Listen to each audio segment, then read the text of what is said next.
Yo, welcome back. I know you're all super glad to be back in school. I am too, because I have some excellent news to give you first. On the MOQ that we took last week we were in school, which was like 3 weeks ago, you guys did awesome. This is us right here, where every one of these grades, we're the green bar.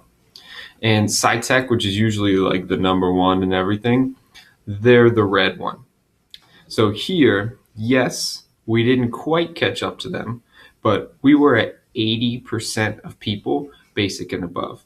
Not only were we at 80% basic and above, which is awesome, but we had more people score mastery than score basic.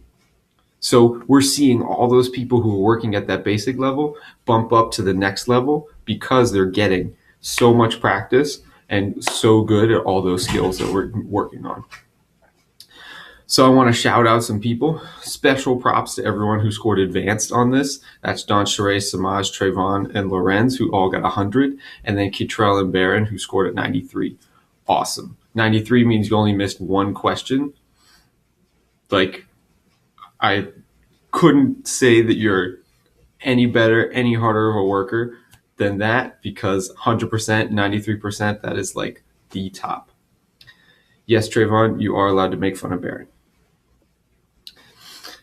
But that's not it, because so many people scored mastery on this too. That's Jerome, that's Devin, that's Clavion, that's Angel, that's Krishan, that's Aaron, Asia, Tori, Paris, Tyler, Lenora, Diamond, Mariah, Brian McCoy, Justin, Dejanay, Amaya, Michelle, Troy Lynn, Emanuelita, and Jermaine all scored above 80%.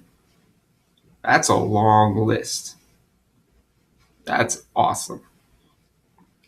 And that's not even everybody who scored basic. If we keep going, everybody who scored above 50%, that includes Avia, Demaya, Brian Crittenden, Dylan, Jerron, Maya, Yasmin, Crystal, and Kalisha, Ricky, Ayana, Chelsea, Ikea, India, Namad, all of those people all made it above basic. 80% of our class. Awesome. We're going to make it up to 90, 95, 100% throughout the year. Our next benchmark is coming up in 4 weeks, and we're going to work harder than we did for this last one so we can make it higher than 80%. Now, for our work for today, before we start our stuff for today, there's a box at the top of your next page. Flip your page over, and that box has a little bit of a reflection about your benchmark score. If you need to rewind this video, feel free to do that, but pause it right now and go ahead and fill in those questions on that box.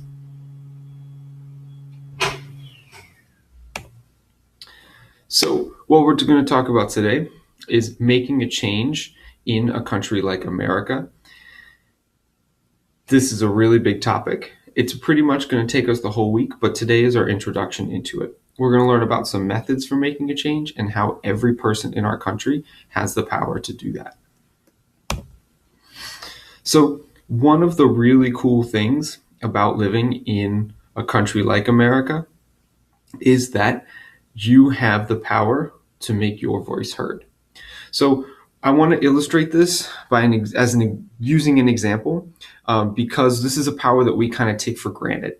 And if you look at these two pictures, this one you probably recognize, the one on the right, because that is when Martin Luther King was giving his I Have a Dream speech in Washington. You can see this is Washington, D.C.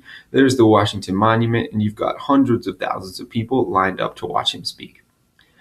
This one on the left is not in the United States. This one was in China. And this demonstration was in 1989.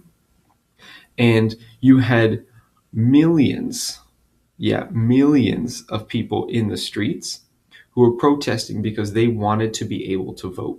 There was no vote in China, and these people wanted to be able to vote. So they came out to the streets. So we're looking at two examples, and they ended up totally differently. In the United States, you ended up with Martin Luther King getting his legislation signed into law. This was Lyndon B. Johnson, he was the president at the time, and he had just signed the Civil Rights Act, making discrimination illegal. You can see he's shaking Martin Luther King's hand and giving him the pens that he used to sign the paper. That's the president signing a bill into a law. Really powerful moment, because a movement like that made a change. But in China, it was totally different. You had millions of people in the streets, and it ended. Because the government in China didn't want the people to be able to have a say. They didn't want them to be able to come out and demonstrate. They didn't want them to be able to vote. They didn't want to listen to what the people had to say. So they used violence to stop it. You can read these two quotes. These are from people who watched this demonstration take place and watched it end. It said, leveling their AK-47 assault rifles, the soldiers began firing away at the mobs. The shooting grew most intense by 2:15 a.m.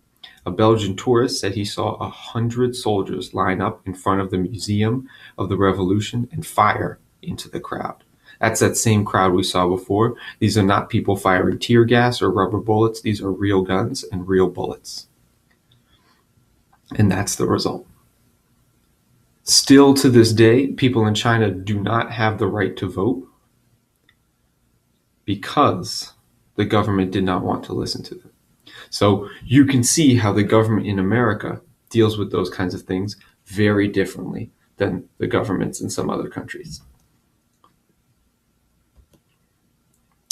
So in order for us to see how this works in the US, we really have to know some more academic vocabulary. So look on your page, there are 6, I think, words. Look at those 6 words, and then as the definitions come up here, write them down onto your paper.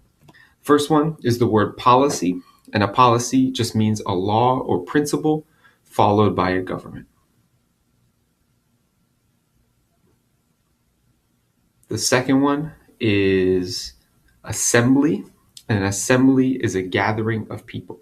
So when we're talking about people getting together to protest and they gather in the streets, that's an assembly. And remember, the First Amendment gives you the right, freedom of speech, freedom of religion, freedom of assembly is also in that First Amendment. Third one is the word demonstration. And a demonstration is a public assembly, gathering of people, to support a certain policy or maybe a certain change in policy. Could also be to oppose that policy. Fourth is the word petition. And a petition is a written request to change policy. Usually this is signed by many people. If you remember this from last year, we made our own petitions and we got to pass them around class to sign and turn in to the people who have power to show that we want something to change.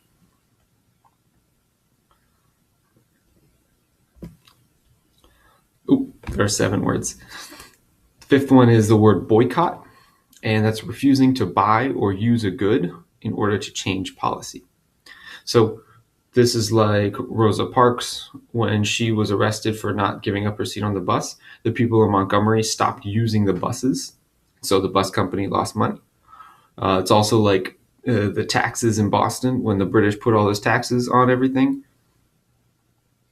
The Americans stopped drinking the British tea, and so the British tea companies lost money.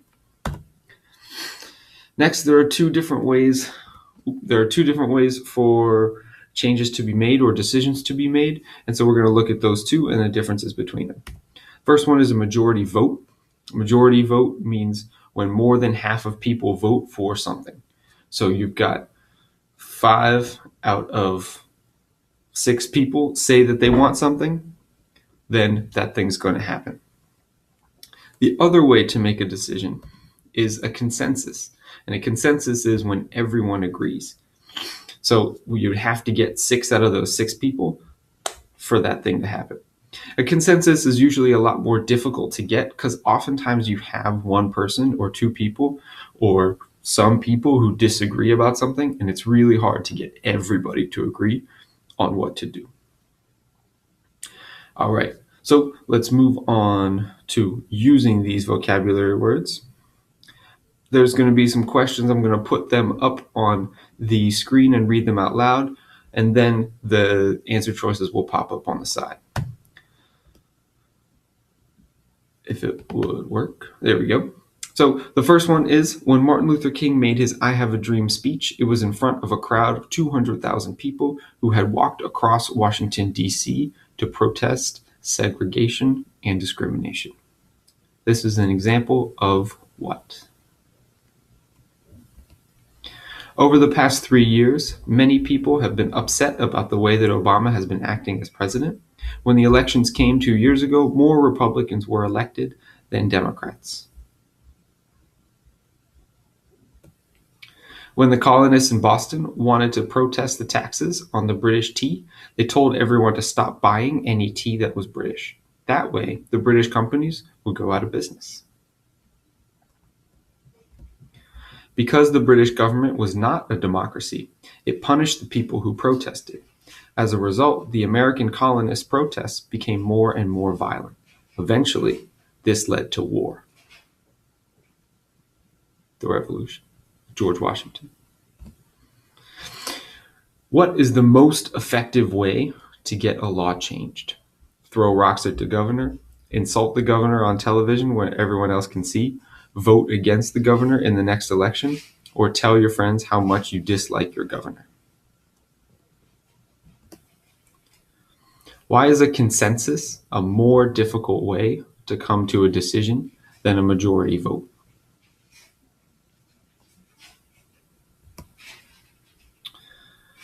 Now, imagine you're living in the year 1953. Schools in Louisiana are still segregated. White students go to one school, everyone else goes to another school. Every day you see the inequality and injustice that this system builds. What could you do to change this unequal system? So, the best way to make a change is to vote. By far, voting gives you the most power because the people that you vote for are the ones who are going to be in office, and those are the people who actually have the power to make laws. So when you vote, you're exercising your ability to actually control who those people are. There we go, this worked. So watch this video and check out why these people are saying that voting is important and why that right is something that we shouldn't just take for granted. Hello, I'm Perez Hilton. Did you know that more people in the United States check their Facebook and watch the Super Bowl than exercise their right to vote? We've got some serious issues to deal with. So how come so many of us don't even bother to vote? Is it because we don't care? Or maybe it's because we don't know our history. So let's go back, way back. Our country's first election came after fighting for our independence. A fight that cost many lives, but it was worth it because instead of being ruled by a king, we were finally able to make our own laws. But not everybody was allowed to participate. You see, back then, you had to own property, be white, and a man in order to actually vote. Now, things continued that way for about 80 years, until after the Civil War, when slavery was abolished and all men were given the right to vote. Now hold up a minute. Just because we had the right to vote didn't mean we could use it. See, all these new voters wanted to participate, which threatened the people in power and their ability to stay in power. So they tried to stop us with violence and shady new requirements like literacy tests and poll taxes. We had to fight for nearly 100 years before the Voting Rights Act passed, which finally outlawed these dirty tricks. And you weren't the only ones that had to fight for your right to vote. Somehow women got left out and had to organize and fight state by state.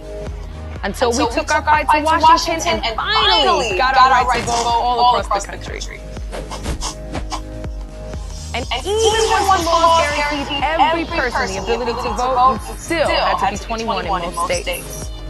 So when our government began drafting people under 21 to go fight in Vietnam, they realized their lives were at stake and they had no say.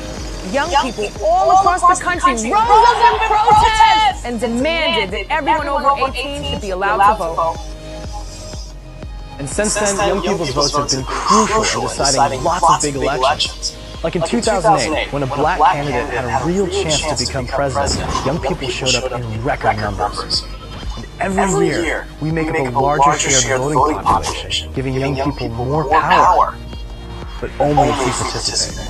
So let me break it down. Together, there is so much we can decide, like whether or not we should go to war, or how we spend our money, and how we power our lives.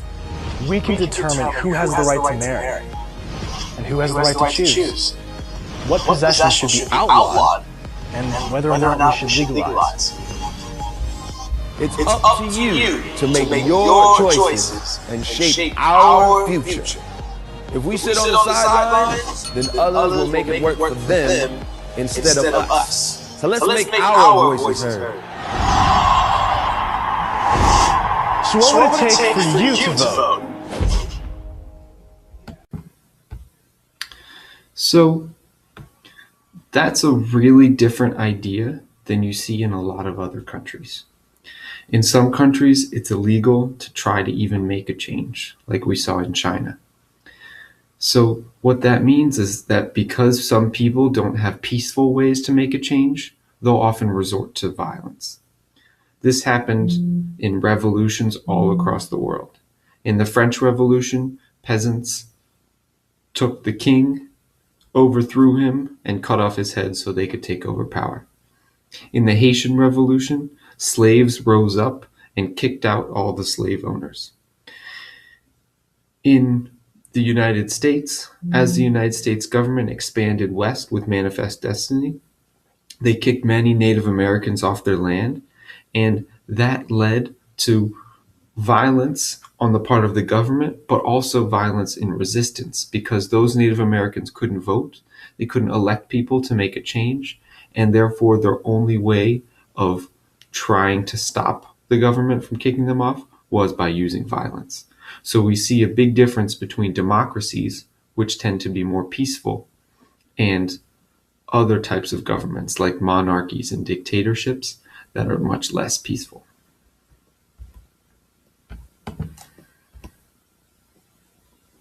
So now I'm going to give you some time to practice. There's just a few more questions. Remember, getting these right is really important because that's part of your grade for today.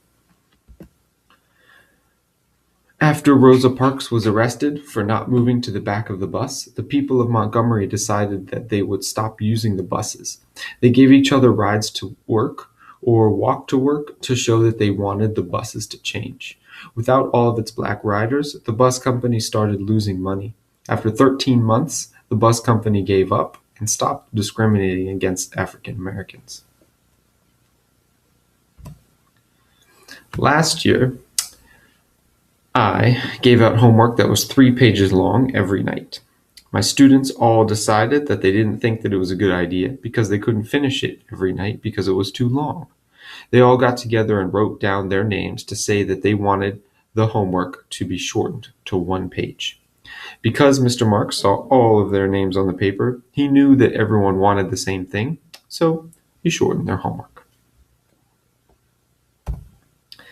If Mr. Mark had run his classes like a dictator or a king, then he wouldn't have allowed the students to protest, and he would have punished them for even trying. They might have gotten even angrier and had a revolution. What does this show?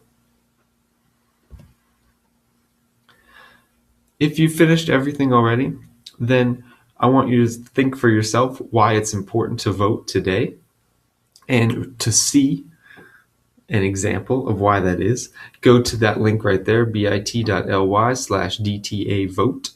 And on that link, there's a funny modern video about the elections coming up on November 4th. which are really serious elections because they determine who is in the House of Representatives and who is in the Senate. And those are the people who are actually making the laws for us.